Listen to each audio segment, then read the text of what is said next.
So I was wondering if you could just start with your name, how you got into writing, and how you got involved with Warrior Nun. Yeah, of course. So my name is Sheila Wilson. I was a staff writer on Warrior Nun season 1 and story editor on Warrior Nun season 2. And oh boy, how did I get into writing? Long story, abridged version. So I am from Louisville, Kentucky, but my parents and I lived on the outskirts of the cities. So I had this experience of as a child where I was like, we were the only Black family in our neighborhood, and I was queer and I didn't know it. And so I was constantly trying to I don't know, come of age and sort of explore who I was in this world that very much did not reflect me at all. And I think that's what drew me to television and movies, at least at first, because it was like that was the place where I saw myself mirrored the most. And so I would watch all my parents' favorite movies and like all those old Black sitcoms. Like I can still recite Fresh Prince. It's embarrassing. But I just had this like love of TV and movies and theater like at a very young age. But when I went to high school, I went to this magnet school, and I was in the math and science program because I was convinced as a young person that I wanted to be a pediatrician, because I was also kind of sickly as a kid, so I was around doctors a lot, and so I was like, oh, I want to do that. But like I at this school, I took a playwriting class as an elective, and that was my first mistake because I just immediately fell in love with it. And so all throughout high school, I wrote and directed plays, and I was just super involved with our theater program. And I think it was like maybe my sophomore or junior year of high school, I told my parents, I was like, so you know how I said I was going to be a doctor? LOL, I think I want to go into storytelling and like filmmaking. And they I think it shocked them at first, but they were very supportive. And I feel like part of them probably wasn't, that surprised because I had been doing theater at that point for like a couple of years. And so they were very supportive, and I ended up going to college in Chicago at this school called Columbia College Chicago. And I just majored in film in general because I had come from theater and I knew that I wanted to work in film, but I didn't really know what I wanted to do. And so I just took classes and everything. Like I tried production design, cinematography, just like so many things that I'm terrible at, but I just wanted to try it all. And I ended up taking this screenwriting course one year. And after class one day, my professor pulled me aside and she was like, hey, I like your writing and I think you're good. And she told me about this program, this school in LA called AFI, the AFI Conservatory. And she was like, I think you should apply. And if you do, I'll pay your application fee. And that was like the nicest thing anyone ever said to me. And so I took her up on that offer, applied, and totally forgot about it. And several months later, I found out that I actually got in. And so I just sold everything, moved to LA for the AFI screenwriting program. And I did that for 2 years, and it was really intense, but I really, really loved my time there because I feel like going to AFI was the first time that I really got to like hone in on the skill of writing specifically, because up to that point I had just been trying everything. And so I feel like I really found my voice there and just like learned the craft properly. And so out of AFI, I got really lucky. I ended up signing with the manager like right out of school. And that was 2017. And then in 2018, he was sending my script around, and Warrior Nun was the first ever job that I got hired on as a staff writer. So yeah. So did you go immediately from Chicago? Like you just immediately transferred over to AFI. Yeah. okay. It was actually kind of perfect because I graduated from college in Chicago in the spring of 2015, and then I started at AFI literally in the fall of 2015. So Okay. like I graduated and then it was just like, okay, I guess I'm going. And also it really helped that they gave me a scholarship because I would not have been able to afford it otherwise. So that was great too. I had the opposite happen when I went to college. I Mhm. took a screenwriting class, when I got into film, and I was horrible and realized that I would never do that. No. But the production side, Oh, cool. Okay, that's yeah, dope. but screenwriting. So hats off to you on that. I always tell everyone like no one is more surprised about all of this than me because just like the fact that it happened so quickly and also just the fact that it happened at all. Like I don't know, like I expected to just like move back home to Kentucky and like get a normal job. I did not expect this to work out. So there you go. So one of the things we talk about in with Warrior Nun and with interviewing all the different people is, the writing itself, obviously, that's such an important part of the whole story. Yes, the actors bring them to life, but you guys are the ones who really set the tone, give them the words. Without you, they don't have words. So one of the things is, the difference between story editing versus story writing. In your situation, what kind of responsibilities do you have as a writer, and how does that kind of apply to the story and maybe editing so the story is more cohesive, especially when you got to the shorter seasons of only 8 episodes versus 10? Oh, that's a great question. And I feel like this is my opportunity, I guess, to explain how TV writing is weird. So Do it. so staff writer versus story editor, you do the same job. It's strange. Like there's several different what would you call them? I guess like levels of TV writing, which just reflect how long you've been working. So like there's like staff writer, story editor, executive story editor, producer, supervising producer, co-EP, like there's all these different titles, but all of those people are just writers. And they all generally will get assigned a script to write and they all participate in the writer's room and help break story. And so those titles just more so reflect like if you're a staff writer, in theory, that means you're a new writer that like just started out, and also story editor, executive story editor, like those are kind of what they call lower level writing positions, and it just shows it basically like you get paid a little bit less to do if you have those titles, but you still are just a writer. And so for me, story editor season 2 was kind of like my bump up. It was like, yeah, like I'm not a little baby staff writer anymore, I'm a story editor. But yeah, like both seasons, my job and everyone's job in the room was the same. We just we would meet every day for several hours and break the story together and try to fill in any plot holes and try to find the heart of all the characters' arcs together. And then once we felt that we had a really solid foundation for the story, then we could start writing outlines and scripts and thereon. So yeah. Did that answer that question? Was that Yeah, very okay? well. Thank you. Cool. It actually goes into our next question, and basically it is when you think about a writer, like you typically think about a novelist, or you think about one specific person for every single show.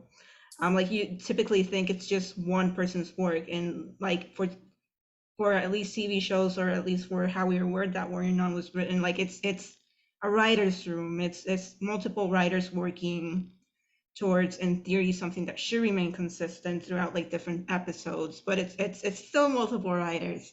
So you mention that you guys work from like a story outline? How do you kind of like, how does that process go to like remain consistent, and do you guys actually kind of like use the comics as a reference? Oh, that's a great question. So I'll start with the comics question. We, I think, used the comics more so as like a jumping off point.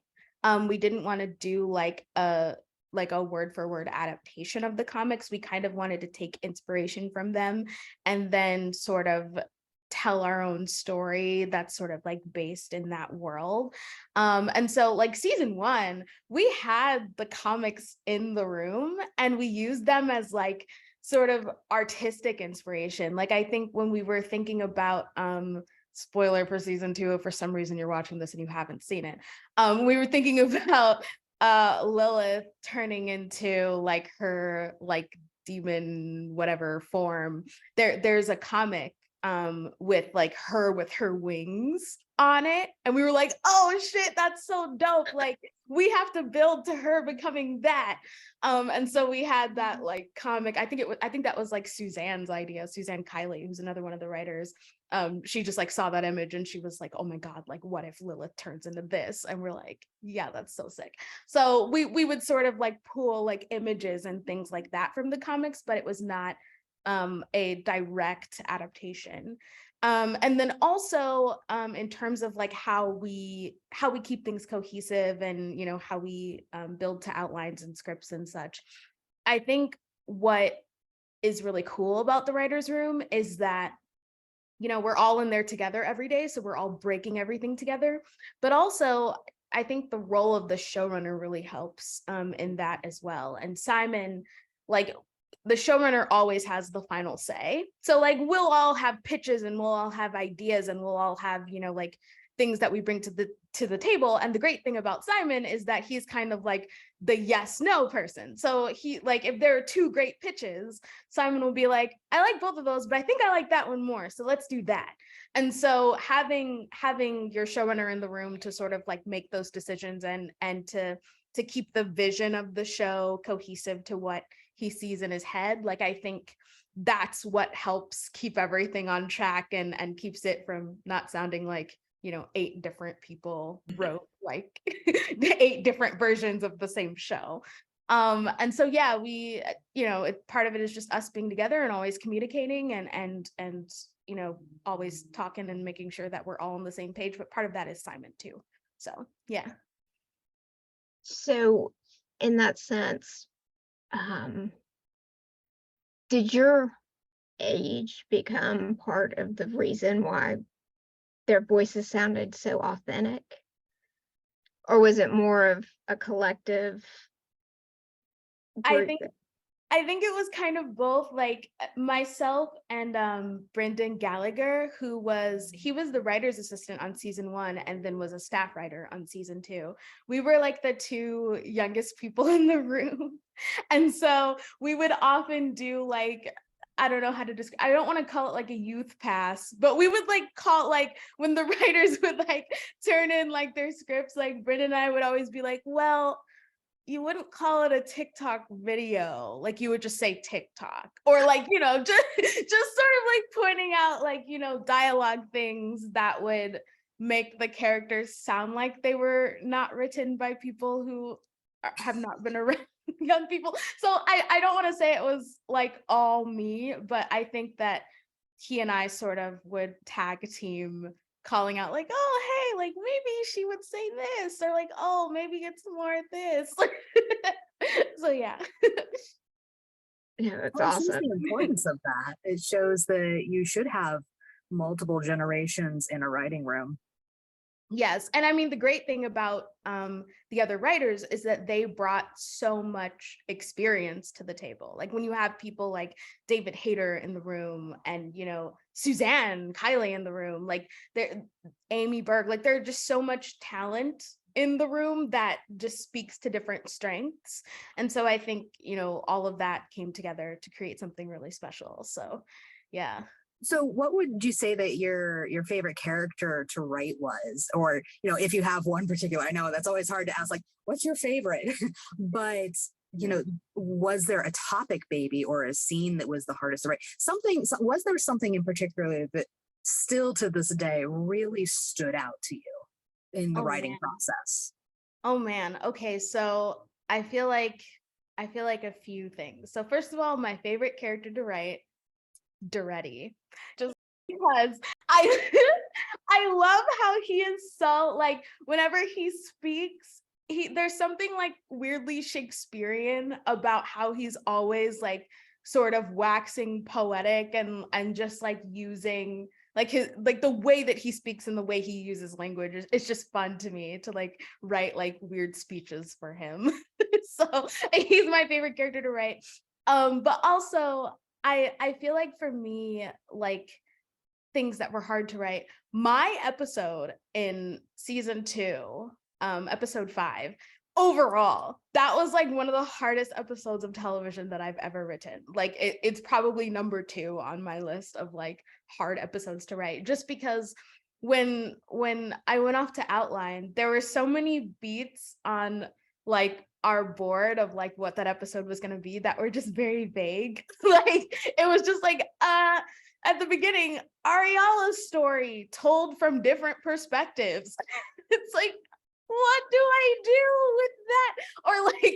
Or like just certain things were like we kind of knew in general what we wanted it to be, but like we had not like gone into the weeds of like figuring it out. And part of that was because our room got broken up by the pandemic. Like we were writing that in the middle of 2020 and we had to go virtual. And so when I had to go off to outline, there was just so much vague about that episode. And so that whole episode, I kind of feel like I just had to break it a little bit myself as I was writing the first draft.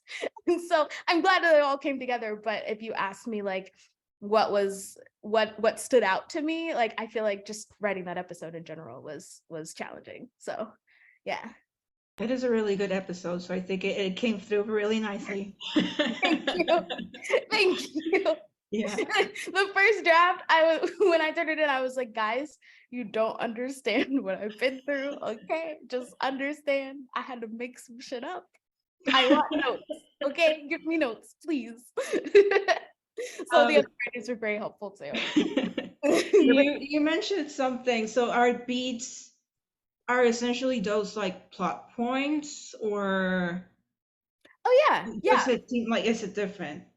Yeah, so when we talk about story beats, they're just kind of important plot points or turns in the story, or even just scenes can sort of be called beats in the context of an episode. But they just are moments in a story that are important that we need to hit to make the story work. So yeah. So Michael reuniting with Jillian was a beat. Yes. And then the hotel massacre was a beat. Yes, we called it what did we call it? It was I forget what we called it, but we used like a Game of Thrones reference. It was like the red something. Red wedding.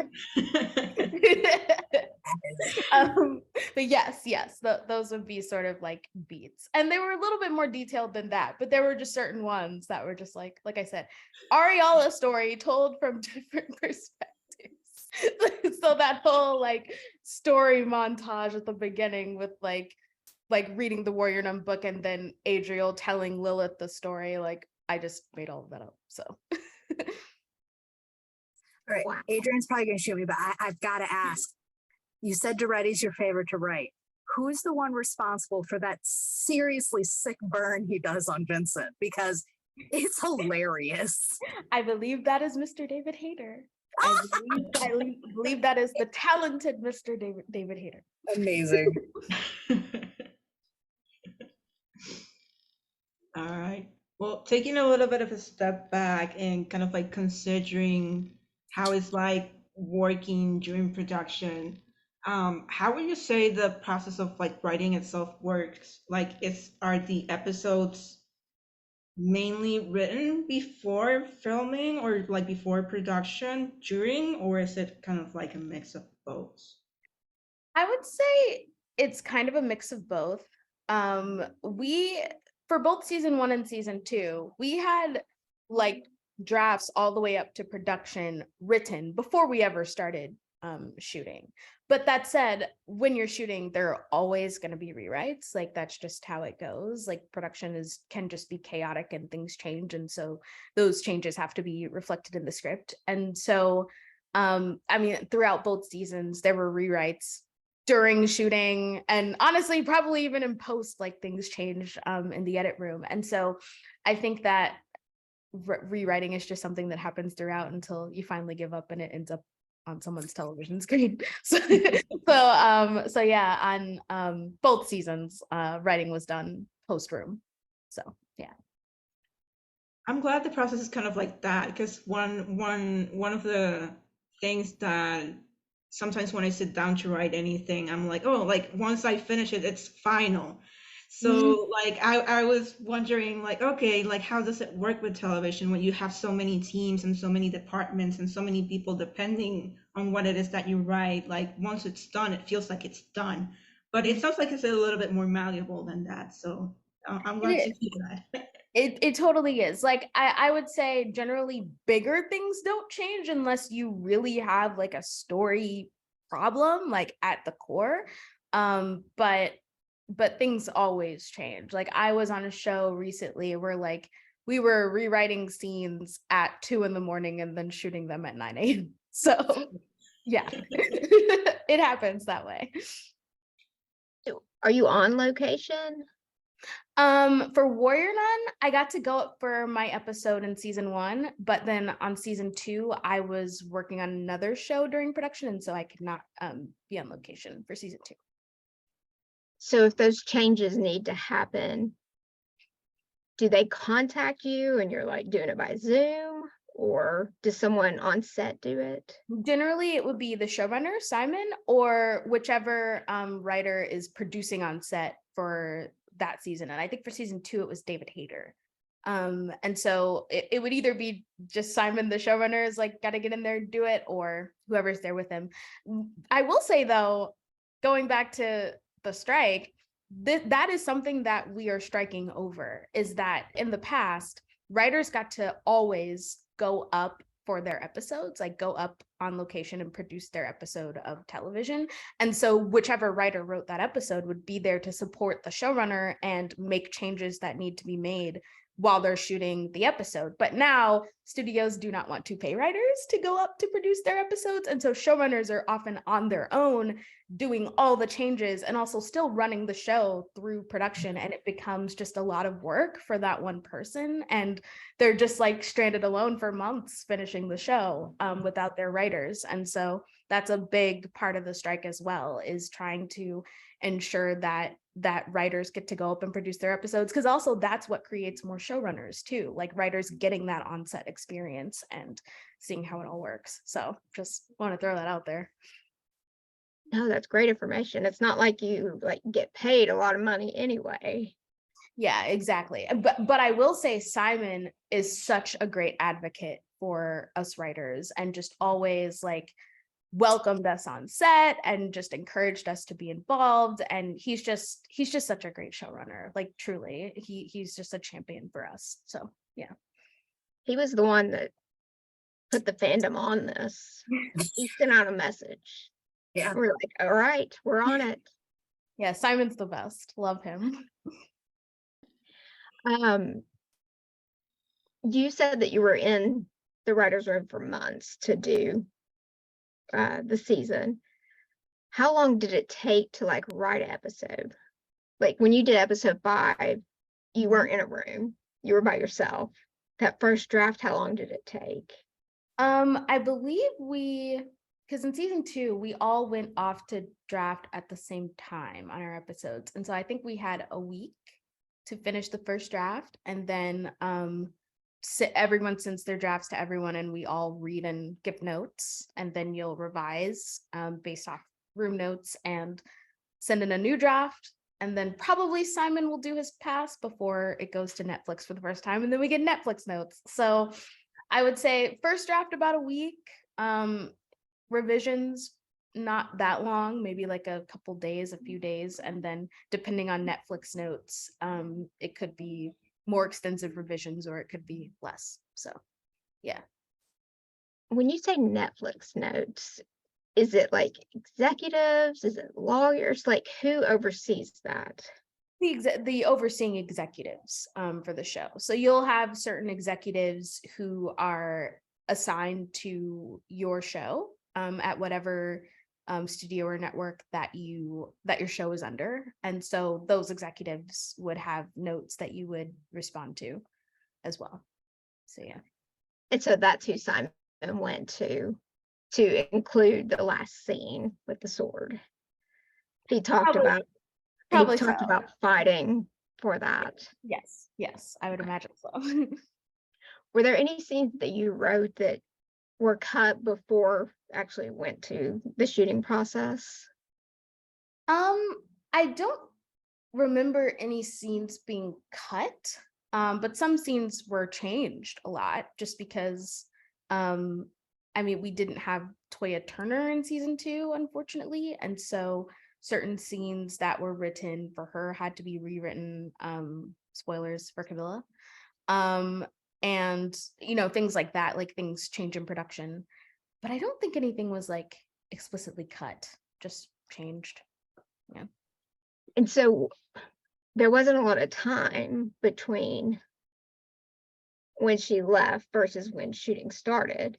Mhm. So that was that like a mass like Zoom meeting. We gotta fix all these episodes. I mean, so by the time that happened, the room had ended, and myself, Suzanne, Brendan, like we were kind of already gone. And so I think it was just Simon and David who had to make those changes by themselves.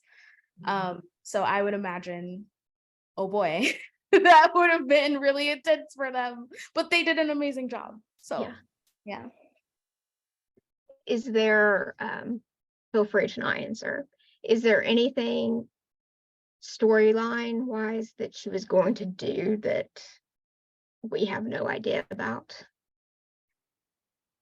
I don't think so.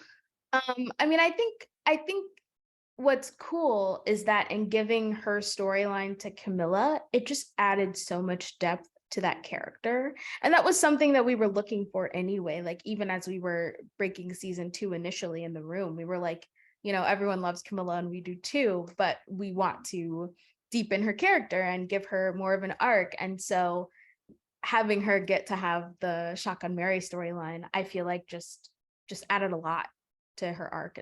And so yeah, it worked out really well.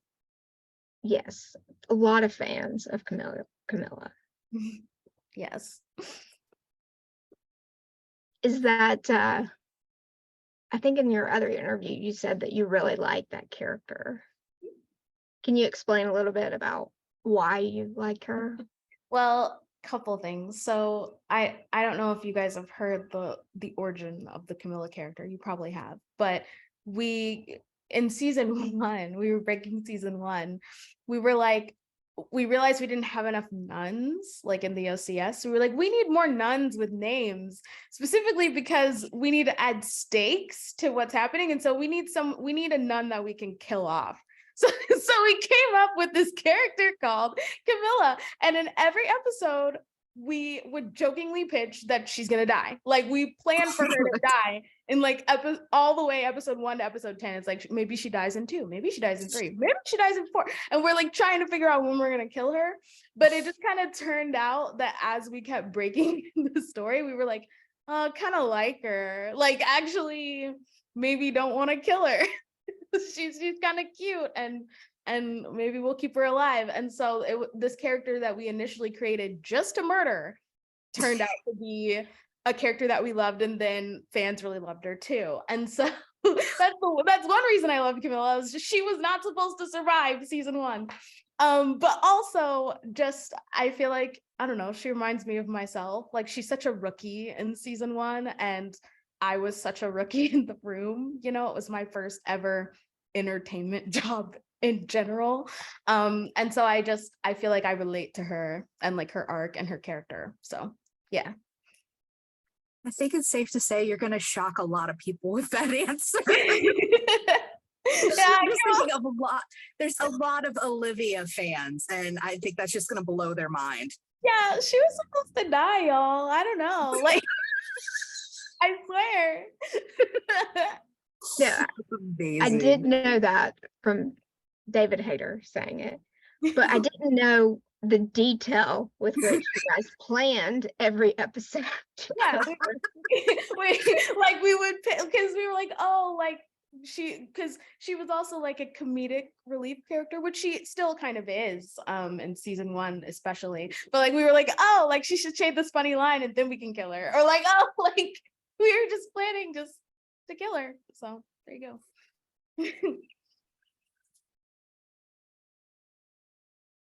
So she's losing it. She's just laughing.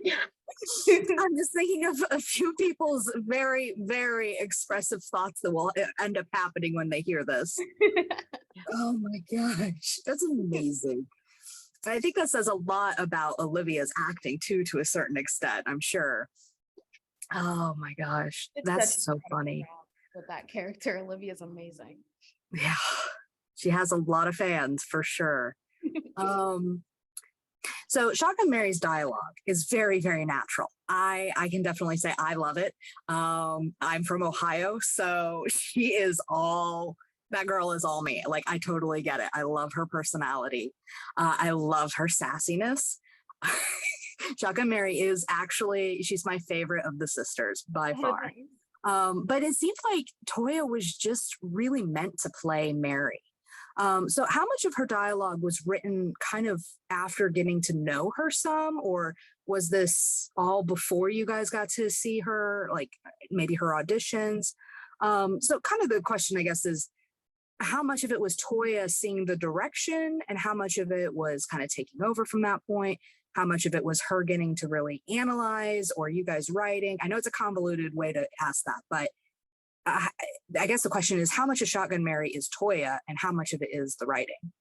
I feel like it's just a combination. Like I think like most of her dialogue was written before we met her. Like I remember we were looking at auditions for Shotgun Mary as we were like already finishing like the later half episodes of the season. And so we had planned this character to be kind of this, you know, sort of mentory figure to all of the girls, but also, you know, someone who takes no shit. And, you know, she's kind of mysterious and she, you know, you start questioning, like, is she even a nun? And then you find out, well, maybe she isn't. And so I think that, you know, we had planned all that depth and all of that into the character and a lot of her dialogue was already there. But then I think what's great about Toya is that she took what was on the page and just like brought it so much life and just so much personality. And I just feel like she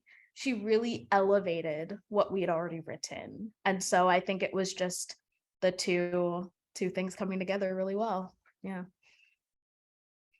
Whose idea was it to give her the Harley? I don't know what bike it is, but I'm going with Harley. Who Oh gave my her the Harley? Oh my gosh, I forget. That was season 1 room was 2018. And so I'm not remembering exactly. I don't know if it was a room idea or if it was someone specifically. It feels like a David Hayter idea. Like that feels like something David Hayter would come up with, that he would be like, what if she had a motorcycle? But like, I don't know for sure. So don't quote me. I forget. Going back to that Simon had to change on the fly, you weren't there. Was Sister Dora then one of his creations on the fly, or was that in the writing? Sister Dora was a brand new character that happened, I believe, during production of season 2. And I think I don't know the exact story, so you might have to ask Simon and David. But I believe what I heard is that Sister Dora, the woman who plays Sister Dora, is actually Shotgun Mary's stunt double, like Toya's stunt double initially. That is correct. Yeah. Yes, and she was, you know, so fucking awesome and already there, so like why not put her in the show? That's the story I heard. But yes, I believe Sister Dora, brand new character from Simon and David. Yeah. I guess jumping into a quick question. One of like the highlights of like Ava and Beatrice is of course like their puns. It's something that they share together. Who came up with those? And like on the same line, who came up with Dude, I'm a Non from Chameleon in season 2?